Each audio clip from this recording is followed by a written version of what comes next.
é a primeira grande derrota de Donald Trump na Suprema Corte. Em 1º de julho de 2024, também por 6-3, o Supremo Tribunal dos Estados Unidos decidiu que os presidentes e ex-presidentes têm imunidade absoluta no exercício de seus poderes constitucionais fundamentais, como, por exemplo, dar o perdão presidencial ou nomear funcionários públicos federais, e imunidade presumida nos outros atos oficiais. Só não tem imunidade para atos privados e não oficiais. Essa decisão de 2024, movida por Trump antes de voltar à Casa Branca, dá ampla imunidade e assim amplia os poderes do presidente.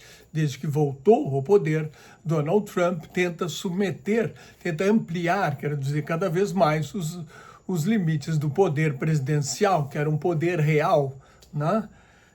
Chegou a dizer que o presidente pode tudo, o que cabe mais para um rei numa monarquia do que para o presidente numa república democrática e constitucional.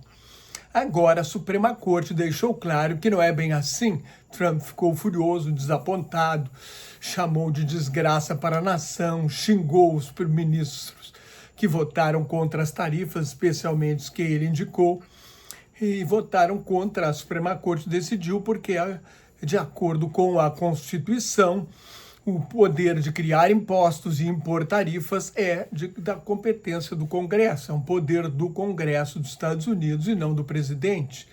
3 ministros conservadores, o presidente da Corte, John Roberts, nomeado pelo George W. Bush, o Bush filho, e 2 nomeados por Trump, Neil Gorsuch e Amy Coney Barrett, votaram junto com os 3 ministros liberais para derrubar o tarifaço de Donald Trump, que era baseado numa lei de poderes econômicos para emergências internacionais, que não é o caso do que está acontecendo no mundo neste momento. Gorsuch foi nomeado ministro numa vaga aberta no último ano do governo Barack Obama, quando o líder republicano no Senado, a maioria republicana no Senado, se negou a votar a indicação de Merrick Garland, feita por Barack Obama, para que Merrick Garland fosse ministro da Suprema Corte. Acabou sendo ministro da Justiça, secretário da Justiça e procurador-geral do governo Joe Biden. Então, o Mitch McConnell, o líder republicano no Senado, segurou a nomeação e, como Trump ganhou a eleição presidencial de 2016, ele indicou o ministro para aquela vaga aberta na Suprema Corte e indicou Neil Gorsuch. Vejam agora o que o que diz o voto de Gorsuch. Para aqueles que pensam que é importante para a nação impor mais tarifas, eu entendo que a decisão de hoje vai desapontar. Tudo que eu posso dizer é que a maioria das grandes decisões que afetam os direitos e as responsabilidades do povo americano, inclusive a obrigação de pagar tarifas e impostos, são canalizadas através do processo legislativo por uma razão, explicou o ministro Gorsuch no seu voto. Ele continua: sim, legislar pode ser difícil e exigir tempo. E sim, pode ser tentador ignorar o Congresso quando surge algum problema urgente. Mas a natureza deliberativa do processo legislativo é o ponto central de sua concepção. Através desse processo, a nação pode captar a sabedoria combinada dos representantes eleitos pelo povo, dos 2 lados do Congresso, não apenas de uma facção ou de um homem só. O juiz Gorsuch acrescenta: lá no Congresso, a deliberação tempera o impulso e o acordo transforma desentendimentos em soluções viáveis. E porque as leis precisam de amplo apoio para sobreviver ao processo legislativo, elas tendem a ser duradouras, permitindo que as pessoas comuns possam planejar suas vidas de uma maneira em que as regras não mudem de dia para o dia, o que me parece claramente, esse trecho do voto, uma alfinetada em Donald Trump, que cria um ambiente de incerteza econômica e cria, né, novidades, notícias todos os dias que abalam o planejamento tanto de pessoas quanto de famílias e empresas, qualquer planejamento de longo prazo. Mais algumas frases de Gorsuch, um juiz conservador nomeado por Trump que votou contra as tarifas. Em seu todo, o processo legislativo ajuda a assegurar que cada um de nós tenha uma representação, uma participação na elaboração das leis que nos governam e do futuro da nação. Para alguns, hoje, o peso dessas virtudes é visível, para outros não parece tão óbvio. Mas, se a história é algum guia, as coisas vão mudar e chegará o dia em que aqueles que estão desapontados com o resultado de hoje vão admirar o processo legislativo como um baluarte da liberdade, concluiu esse trecho do voto do juiz Gorsuch. Em resumo, a Suprema Corte decidiu que tarifas são da competência do Congresso. No passado, quando o presidente dos Estados Unidos ia negociar acordos comerciais internacionais, por exemplo, dentro da Organização Mundial do Comércio, ou antes dela no Acordo Geral de Tarifas e Comércio, o GATT, o presidente pediu ao Congresso autorização para promoção comercial, com temas e prazos determinados. Assim, havia um prazo para essas negociações serem concluídas e os deputados e senadores não podiam propor emendas, tinham que aprovar ou rejeitar integralmente esses acordos para evitar que eles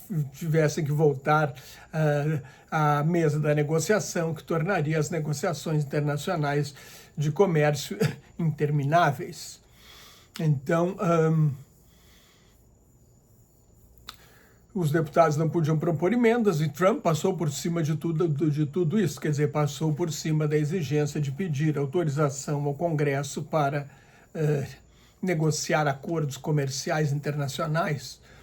O tarifaço é mais do que a base da política econômica de Trump.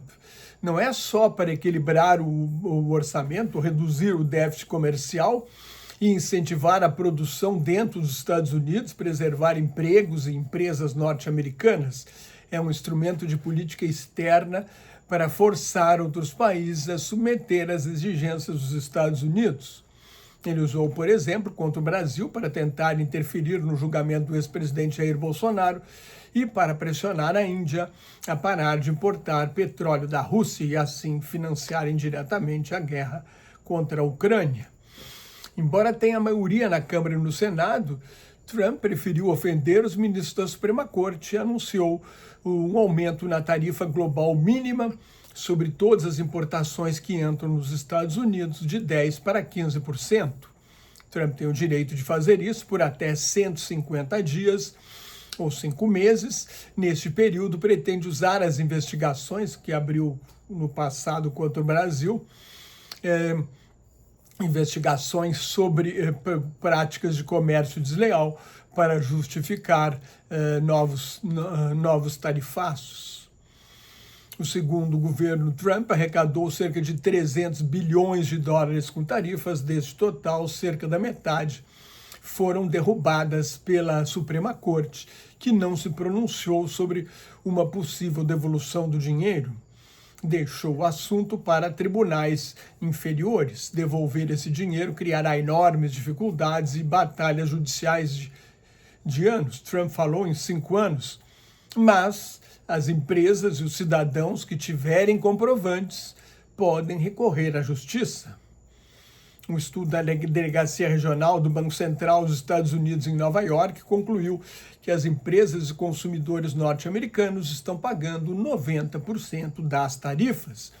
Trump alega que são os estrangeiros que pagam, mas é mentira. As tarifas são pagas pelo importador na alfândega quando os produtos entram nos Estados Unidos. O diretor do Conselho Econômico da Casa Branca, Kevin Hassett, criticou o relatório e chegou a dizer que seus autores deveriam ser disciplinados. Ora, vejam só. Outra pesquisa do Instituto Kiel para a Economia Mundial, um centro de pesquisas da Alemanha, estima que 96% das tarifas são pagas pelos norte-americanos. Só 4% são absorvidas pelos exportadores com reduções de preços. É claro, Se um exportador está lutando pelo mercado dos Estados Unidos, que é o maior do mundo, provavelmente vai, né, diminuir a sua margem de lucro para conquistar um pedaço desse mercado, e o mundo inteiro está interessado nesse mercado. Então não havia grande margem de manobra para os exportadores reduzirem seus preços. Quem acaba pagando as tarifas é o consumidor norte-americano.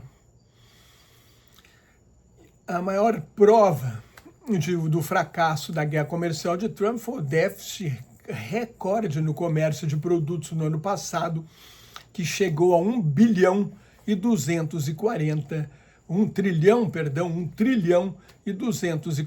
bilhões de dólares. Se levarmos em conta o comércio de serviços, o déficit cai para 901 bilhões e meio de dólares, fica um pouco abaixo do ano passado.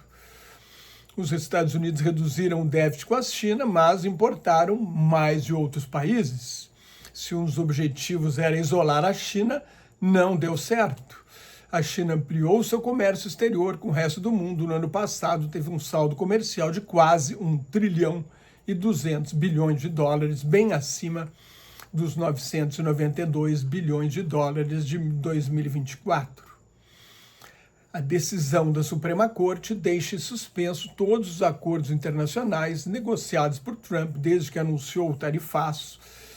A guerra comercial contra quase todos os países do mundo, inclusive ilhas habitadas por focas e pinguins.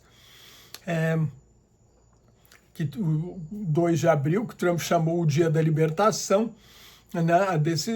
o Brasil foi taxado na época em 10%, mas depois Trump elevou o tarifaço para 50%, sob a alegação de que o ex-presidente Jair Bolsonaro estava sendo perseguido e que empresas norte-americanas de alta tecnologia estariam sendo censuradas e discriminadas. O governo brasileiro foi hábil, fez um acordo com empresas daqui e dos Estados Unidos que perderam com as tarifas para negociar conjuntamente e conseguiram esses vários setores interessados, uma redução substancial. Não faz sentido, do ponto de vista econômico, criar impostos de importação sobre produtos que o país não fabrica. Só servem para aumentar o preço ao consumidor e dar um dinheirinho a mais para o Estado, naturalmente. Em princípio, tarifas servem para proteger a produção nacional, para proteger fábricas e empregos. Então, as tarifas de carne e café do Brasil, carne os Estados Unidos produzem, mas o Brasil tem uma parte importante, é um supridor importante, café os Estados Unidos não produzem. Então, as tarifas sobre carne e café do Brasil foram um custo a mais para empresas e consumidores dos Estados Unidos. Agora, um estudo do Centro de Pesquisas Global Trade Alert, publicado pelo jornal inglês Financial Times, calculou que o Brasil terá a maior redução na média das tarifas de importação dos Estados Unidos, de 3,6 pontos percentuais, seguido pela China com 7,1 pontos percentuais. Os aliados tradicionais dos Estados Unidos, no chamado Ocidente, que é uma ideia geopolítica, a União Europeia, o Reino Unido e o Japão serão os mais afetados. Esses países ficam em posição delicada também porque dependem dos Estados Unidos para segurança e defesa.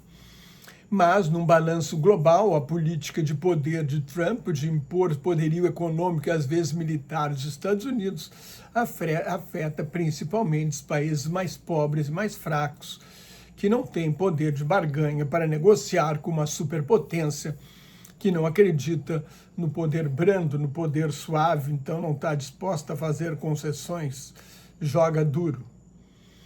Outro sinal do fracasso da guerra comercial de Trump, da política econômica de Trump, está nos últimos indicadores econômicos. A maior economia do mundo cresceu no 4º trimestre do ano passado, num ritmo que projetou um crescimento anual de 1,4%, a metade do esperado.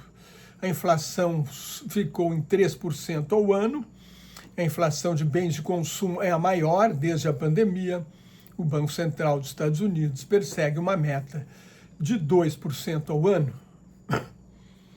Recentemente, alguns assinantes desse canal me perguntaram sobre diz que eu devia apresentar os livros que estão aqui atrás. Então, apresento hoje Como Ser um Ditador, um livro do O Culto da Personalidade no Século XX, um livro de Frank Dikötter, que é um escritor e professor da Universidade de Hong Kong, acho que é de origem alemã, e ele fala fundamentalmente sobre o culto da personalidade no século XX, quer dizer, ele cita o filósofo italiano Niccolò Maquiavel, que escreveu o livro Príncipe, quando queria pedir um emprego para o príncipe de Veneza, dizendo que o príncipe, né, o líder, o chefe político, deve ser temido, é mais importante ser temido do que amado. E uma das coisas que o Dikötter alega neste livro é que é importante para ditadores serem amados, aí criar um culto da personalidade. E aí ele estuda Mussolini, Hitler, Stalin, Mao Tse-tung, Kim Jong-il, aliás, Kim Il-sung da Coreia do Norte, Duvalier do Haiti, Nicolau Ceausescu e Mengistu da Etiópia. Ele até cita, por exemplo, que a ditadura do Pol Pot no Camboja, que foi horrível, a ditadura do Khmer Vermelho, que matou até 2 milhões de pessoas, era completamente odiada.